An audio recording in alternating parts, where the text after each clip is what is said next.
And now, please welcome Executive Vice President of Media and Data Practice for the 4A's, Bill Tucker.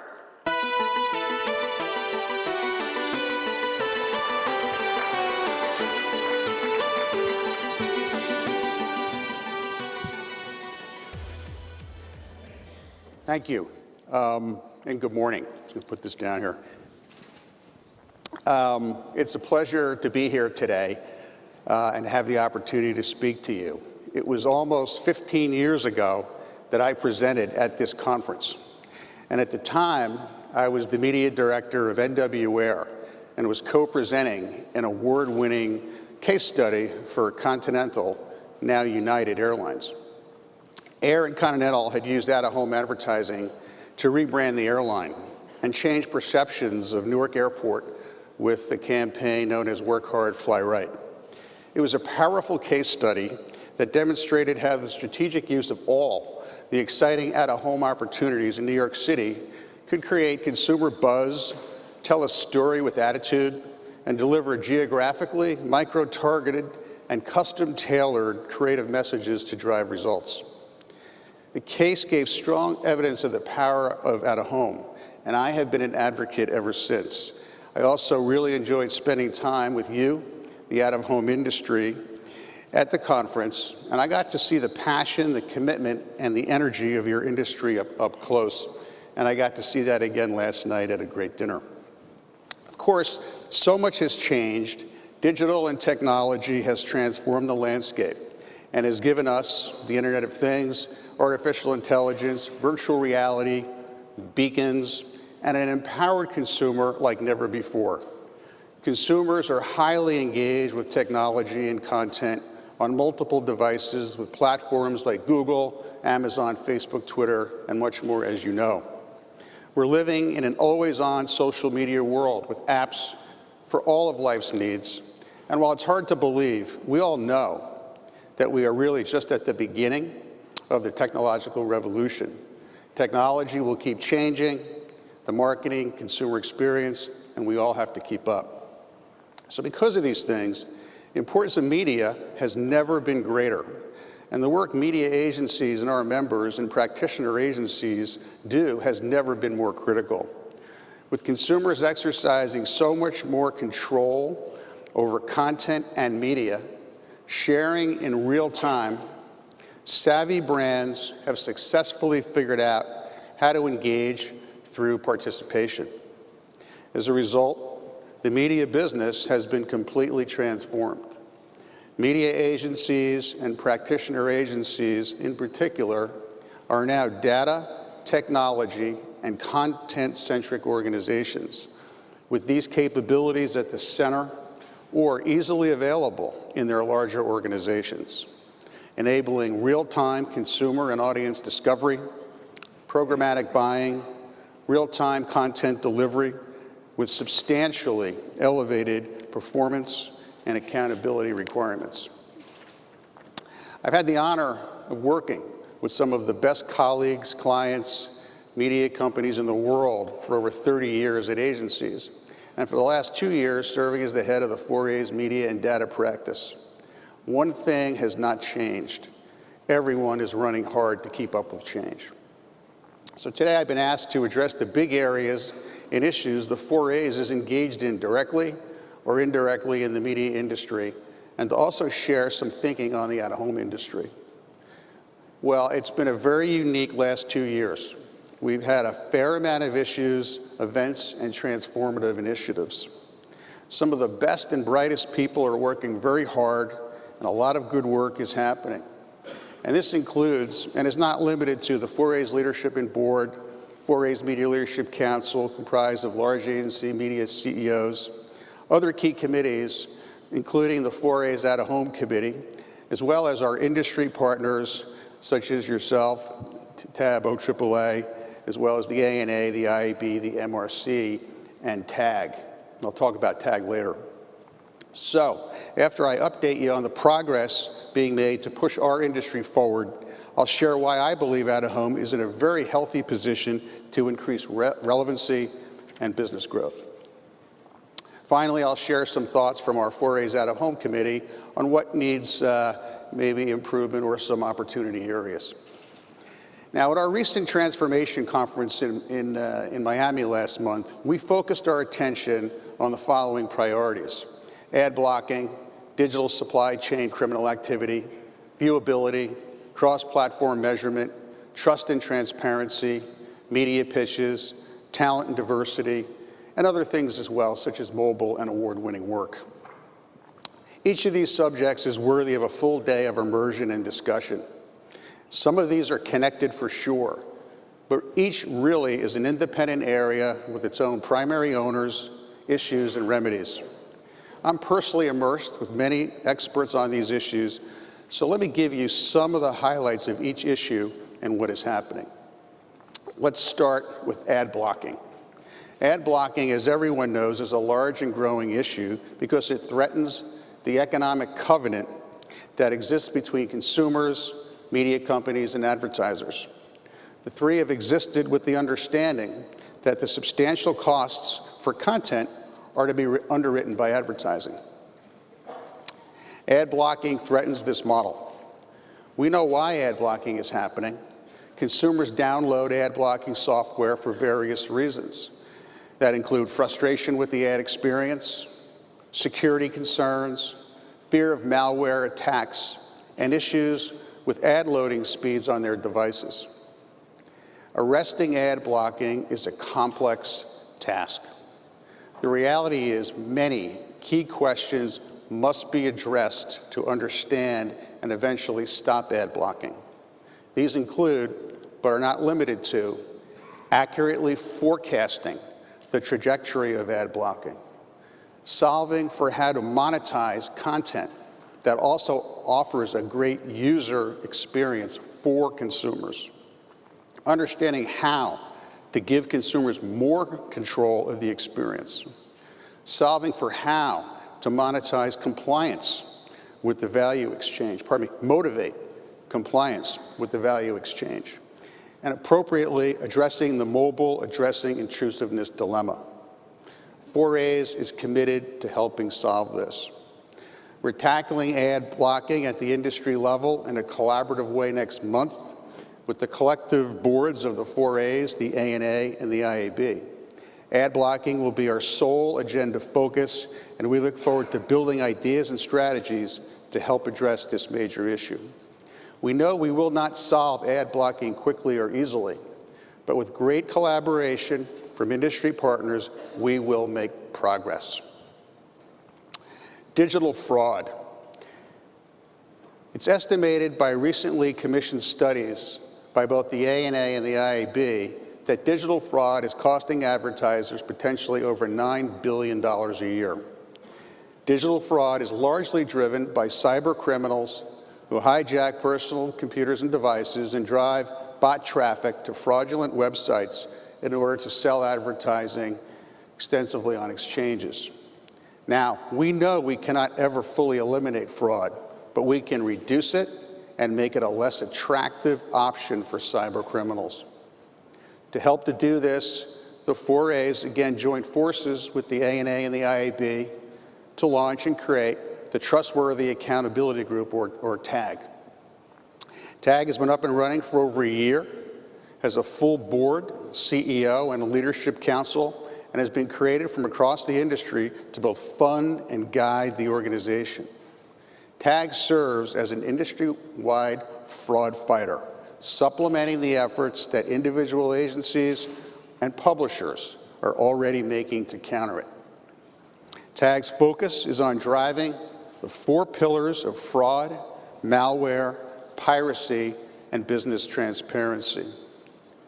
Products and tools have been built and are in the pipeline, such as the Verified by TAG Fraud Seal Program. The program includes a registration system, payment ID requirements, TAG compliance officers, compliance requirements on the part of publishers, ad networks, media buyers, and agency trading desks, domain fraud lists, inventory quality guidelines, and much more. Many of our largest media agency groups have pledged to only do business with TAG-certified vendors. And while we can't eliminate fraud, we can reduce it, and TAG will track its progress. The board is populated with some of the most powerful and influential leaders in the industry, including publishers, media agency executives, trade groups, CEOs, and client marketing executives. The commitment of these individuals and organizations, both financial and in service time and guidance, is substantial. Now, it was almost 2 years ago that the viewability standard was launched by the Media Rating Council, the MRC, as part of the industry's 3MS initiative, which is an acronym for Making Measurement Make Sense. 3MS is a joint initiative funded by the 4A's, the ANA and the IAB, and the MRC to build industry standards for digital media. The ultimate objective here is to build an accepted cross-platform audience measurement standard, or currency, that enables the seamless planning and buying of media across screens and devices. First standard to be built and launched into the marketplace was the viewability standard, which defines the minimum opportunity to see. The MRC issued the viewability standard after substantial testing, development, and input from the industry in 2014, and has released standards for desktop display video and recently mobile. The viewability standard is 1 second and 50% pixel resolution for display, 2 seconds for video. Now, since the release of the standard, an entirely new process has been built to work with the currency of the viewable impression. Impressions are verified by MRC certified third-party verification services, and these services are now deeply integrated into the buyer-seller ecosystem. The process of automating verification into the financial bill pay systems is well underway. It needs to be said that it was a very challenging commitment with pain points for buyers and publishers to rapidly adopt the viewable standard and to implement viewability into the marketplace. All stakeholders need to be applauded for what it has taken to drive this initiative. The conversion continues to be a huge undertaking, but it is happening at an accelerated pace, is essential, and in time will become the norm. Further, the MRC is now poised to launch later this year standards for currency on viewable human valid impressions in target for audience characteristics. In essence, a digital GRP, enabling audiences to be targeted across devices, enabling the seamless planning of media. The progress of 3MS, of course, serves the greater good and is fundamental to the broader cross-platform measurement agenda, which intends to develop standards and methods for measuring in a comparable way all content and advertising in broadcast, cable, satellite, VOD, and digital content. The goals across media or total audience measurement are substantial. It requires the measurement across platforms and the ability, as I said, to make comparable measurements across linear, digital, streaming, and VOD. It calls for measuring ads and content separately and requires a rating solution for content, advertising, video, audio, and text. Cross-media or total audience measurement will help enable the ability to better measure the impact of advertising, and it will support attribution. The two leading providers of these solutions, Comscore, Rentrak, and Nielsen, as well as others, are aggressively working to bring this to the marketplace. And while neither of these companies have met all the criteria listed above, lots of progress is being made, and both have just launched totally new solutions into the marketplace. And in addition, both have submitted for MRC accreditation. Now, trust and transparency, a subject that has gotten a lot of attention. The 4A's and its members are fully and passionately committed to the fact that trust and transparency must exist between a client and an agency.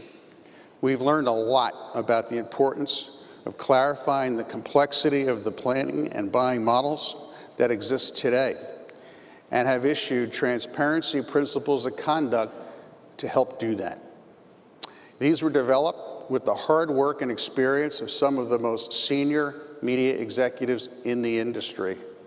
The principles clarify and distill the various ways of working between clients and agencies, of commercial relationships among agencies and media vendors and other suppliers, and finally, of client-agency governance.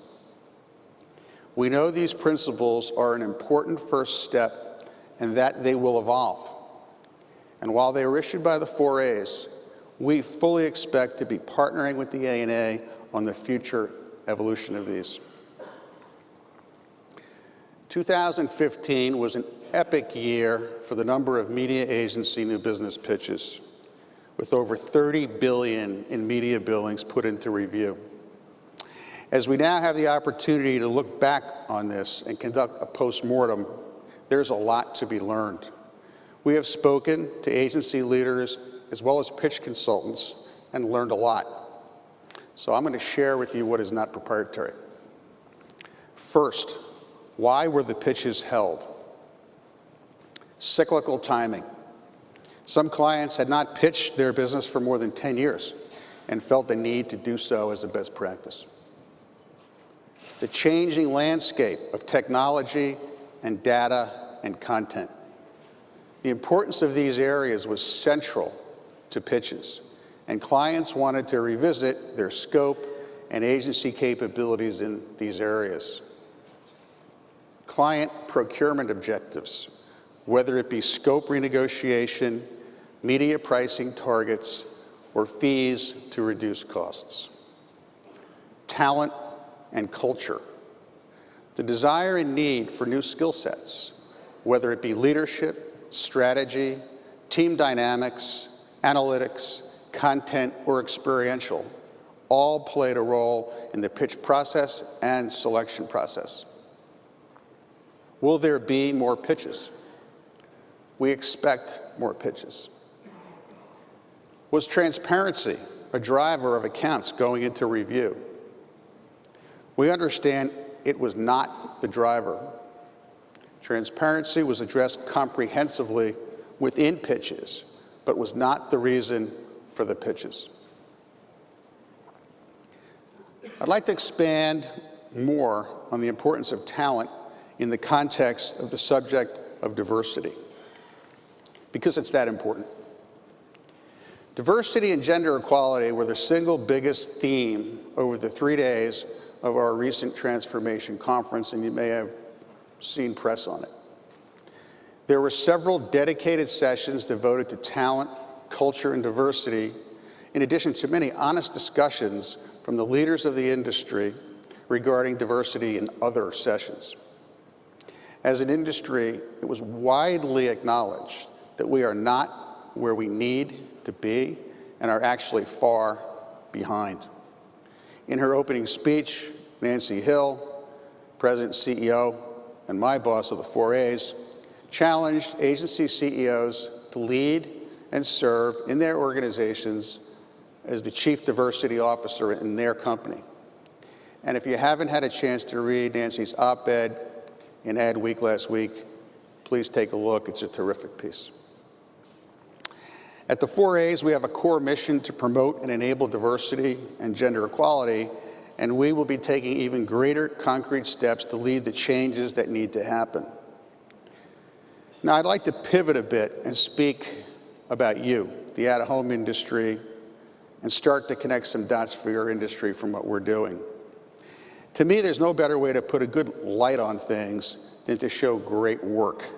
I'd like to first highlight some terrific examples of the use of out-of-home. At our conference last month, we announced our 4A Partner Award winners. These awards have been conceived to recognize the best advertising and media work that is created and executed by 2 or more companies. We know that collaboration of marketing and media partners and agencies for clients is how great work is made and created. And we wanted to shine a light on that for our members to encourage collaboration as a best practice. Today, brilliant insights, strategy, and content solutions in a technologically and data-driven world are what drive key business objectives and wins in the marketplace. This cannot be done by a single agency or company. I'm going to show you two examples of winners. The first was in the diversity category and also won the overall Partnership of the Year award. It was also a Cannes winner. The second case won in the technology category. It's fantastic and telling that both used out-of-home as part of the channel mix. The first one is for an ad cancel campaign called Love Has No Labels. This was done by RGA and first distributed by Upworthy. Dave, if you could please show the video. Valentine's Day 2015. What started out as the regular annual celebration of love turned into something unexpected for Santa Monica shoppers. A large X-ray installation displayed skeletons embracing, those looking on mentally filling in the blanks. When the people stepped out from behind the screen, it created a simple demonstration of implicit bias and diversity. And I can't change. A video of the stunt was shared on YouTube and Facebook. Finally, the video that likely landed in your Facebook feed today, the dancing skeletons, the magic, and the message. A PSA about diversity doesn't just break the internet, it melts it. Trending on YouTube and Facebook this morning, a wonderful video, and it's called Love Has No Labels. Love Has No Labels, Toxic Love. A mené une expérience insolite aux États-Unis. It's going crazy online. 40 million views in just 2 days. At the same time, rival brands agreed to unite for the cause, all removing their own labels on Facebook and sharing the viral film. The whole campaign drove millions to a website where a test created by Harvard University and content further educated them about bias. A social photo tool also allowed people to share the love with the world. As the media continued to spread the word, so too did millions on Twitter, including celebrities like 50 Shades of Grey author E.L. James, football world champion Mario Götze, and the First Lady of the United States, Michelle Obama. She keeps me warm. She keeps me warm. And I can't change, even if I tried, even if I wanted to. My love, she keeps me warm. She keeps me warm. Second case is for Royal Caribbean Cruise Line, done by Mullen Lowe and Periscope. Dave, if you could please show that video.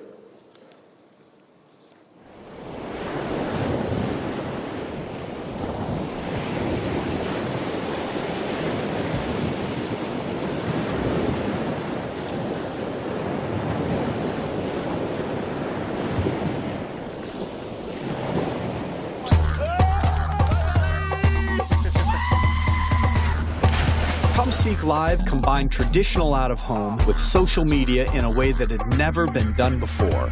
We showed people on the cold streets of New York City what they could be doing right now if they were on a Royal Caribbean cruise. And we let them control the entire live experience. How are we gonna go? Feet first or head first? Stand feet first. Here we go! We started with a budding social media platform, Periscope. I'm talking to Periscope. To the world, to the world. And 5 adventures that young people love. My name's Dan. Everyone say hi to the boys from Fine Life. Then for 7 days, across 5 islands, aboard Royal Caribbean's newest ship, we beamed 22 live Periscope broadcasts from places never periscoped before,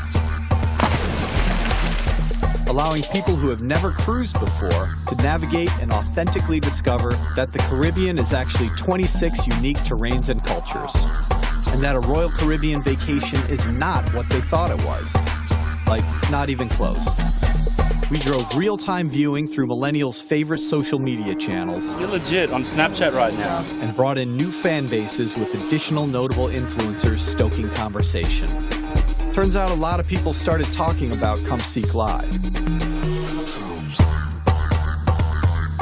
By combining traditional out-of-home with social media, Come Seek Live reached elusive young consumers in an unexpected way, busting their perceptions of cruising the adventure possibilities in a big way.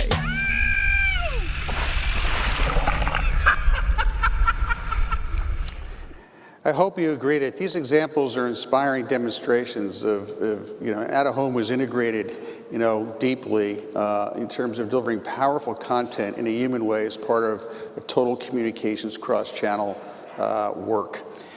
As digital enables one-on-one engagement with consumers on personal devices, particularly mobile phones, I personally believe there is more than ever before a huge opportunity for Out-of-Home to provide tent-pole communications that reach groups of human beings where they are out in the world with each other, and particularly where they're concentrated. The ability to reach people in small and large groups, whether that's in an elevator, a car, walking on a street, in an arena or a stadium or in a health club, is unique and powerful. And just reaching crowds isn't innovative, but how you use technology to do it smarter and better, that is more engaging and customized, that is innovative. Everything we're doing right now at the industry level to build digital standards will directly and positively contribute to the out-of-home industry as it transforms as well. Total outdoor spending, as you know, is growing steadily, which as a traditional medium is truly unique. Digital, place-based digital, of course, video, is growing at double digits and is the world's second fastest growing medium. Digital place-based video is poised to scale with programmatic and capitalize on the opportunity to segment audiences and sequence content to consumers, making it mission critical for marketers as video continues to grow in importance and agencies plan and buy video across screens and devices. Programmatic is already happening in digital place-based video, and it will continue because we believe that if it can be programmatic, it will be programmatic. Now, one of the great things that we have in the 4As is a committee of the most senior out-of-home investment leaders at agencies who place an overwhelming majority of billings. We've been meeting and discussing over the last 6 months about what it will take to move forward faster. Here are some of their priorities. First, better data and attribution. That is being worked on now at the TAB as part of the TAB's Operation More initiative. Next, more education. This means across the entire system, creative and media agencies and clients. Everyone agrees it's essential to get upstream via education. Better proof of performance. It's a world of accountability, and media auditing will make sure that verification exists. The committee wants to be sure that things are as buttoned up as possible on critical things like permits, legal protection, adherence of posting instructions, and updated and well-managed contracts. And finally, and this is really critical, is the need to be able to transact faster and with scale given the real-time nature of our world. I know everyone is working hard at these things. So on behalf of our 4As Out-of-Home Committee, thank you and let's keep pushing. I'd like to thank TAB and OAAA for having the 4As and having me speak at your conference. It's been really a pleasure. I understand I have a few minutes for questions, and again, thanks very much and enjoy the rest of your conference.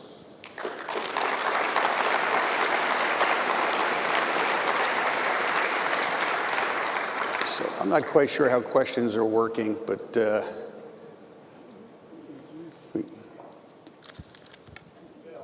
yeah.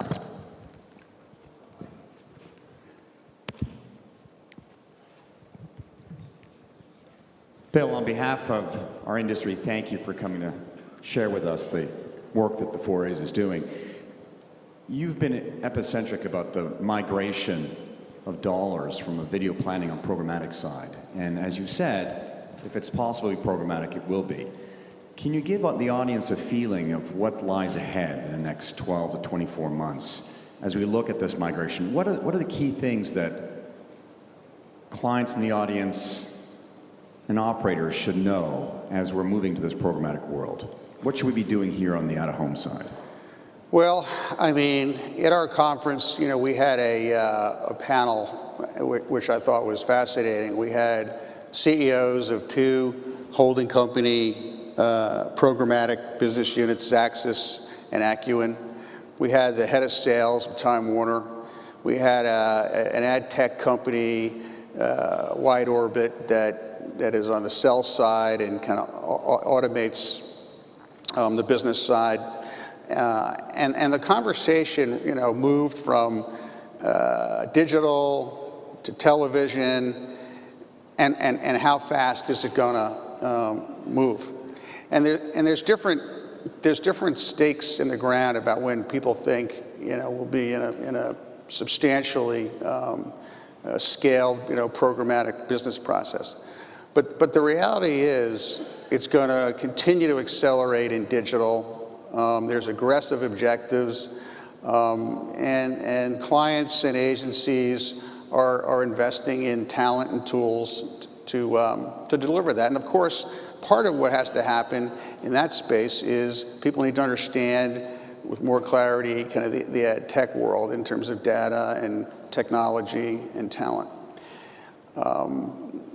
The belief that if it can go programmatic, it will go programmatic is based on the belief that it's a smarter, more scientific, more accountable way of doing business that actually can build business. And what we're focusing on is effectiveness, not efficiency, with our case studies and our members. So I mean, I think that's where it is. You know, you're showing smarter science. The challenge is going to be having real-time creative that can match with it, and who has those assets, and how do you build out those assets?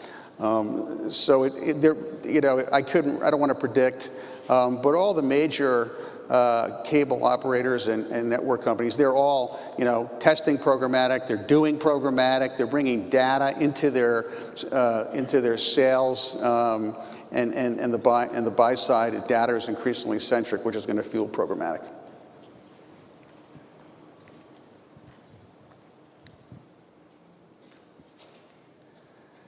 Well, thanks everybody, and enjoy the rest of your conference.